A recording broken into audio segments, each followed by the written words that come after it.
Fonin dibamtanis jirtu seenaan maqaan yoomuu si yaadannaa qabsaa'ota haqaa. Dhaloonni yoomuu gaadhin teenye falmarra jirra har'aas kunoo duutan jennee du'aa sinjillee jedhin dandee obsa murannoo isa sillaafis tarraaftanii idda jirree hundeen buqqifnaa geeba faajii bilisummaa maqaa keessanii non dhaabbannaa.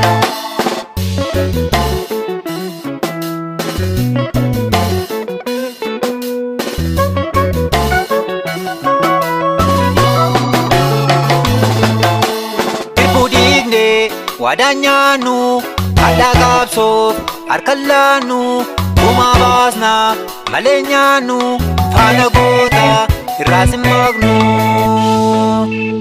irraa maqnu. Dangaasan sararaan irraa maqnu lafeedhaan ijaarraa irraa maqnu dunuusa qabduune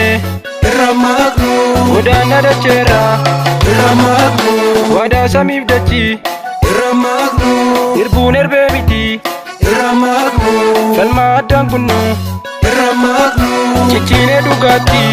irraa maqnu reebicha jabaatu irraa maqnu hidhaasin sarminu irraa maqnu haalli isaa hammaatu irraa maqnu rakkoof gad hin jennu irraa maqnu kan cabeetti irfachaa irraa maqnu madoos wallaannachaa irraa maqnu kan kufees kaafachaa irraa maqnu du'eessa waallachaa irraa maqnu qabsoon saba keenya irraa maqnu hanga galma geessu irraa maqnu hanga wareegamaat irraa maqnu yookiin bilisummaat irraa maqnu.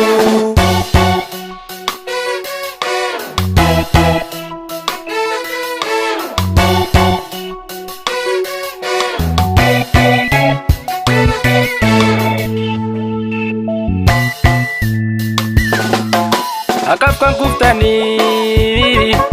jirtu yoomuu jirtu galmee seenaa irraa nutti jalakkiftu kufattanii qabdu seenaan dagaatamne akaaf lakaan qabu dhiigaan kataabame dungoon uftaatanii nu maddi taanifaa ofii gubattanii dhumtaan akka guchaa fooniin dibamtaniis jirtuu seenaan maqaan yoomuu si yaadannaa qabsaa'ota haqaa. Iyyaafannee arguun dandeenye kan fayyaatti jira saadamne gootan qaqqaalii bilisummaaf danuudha kan lubboosaa kenne. Abokotoo ekeraan keessanii boolla keessan bookni haa guutu dharaan miti dhugaa kuftanii lubbuu keessan nuuf haa jannatu.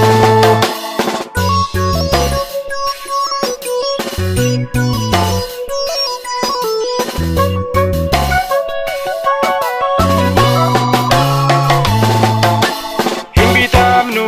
hin gurguramnu kayyoo keessaan hin maseensinu murtaataani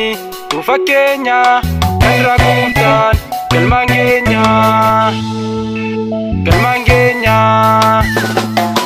Daandii isaan eegalan galmaan keenya kayyoo sabboontota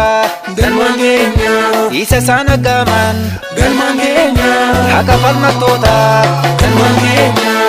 jirra nuti galmaan keenya nu dhaloonni qubee galmaan keenya galma isaan hankaakan galmaan keenya ga'uuf kaasnee qawwee galmaan keenya nu qaqqabeen duuduu galmaan keenya burqaan qabsaa'ota galmaan keenya nurkattiin xuraa'u galmaan keenya seenaan falmattoota galmaan keenya madda isaan baasanii galmaan keenya hin mirgisnan guusnu galmaan keenya Bilisoomnuu malee galmaan keenya qabsoo addaan kunnu galmaan keenya kan nutti laatanii galmaan keenya irbuu galaa sabaa galmaan keenya rabbitti hirkanne galmaan keenya humna waaqa jabaa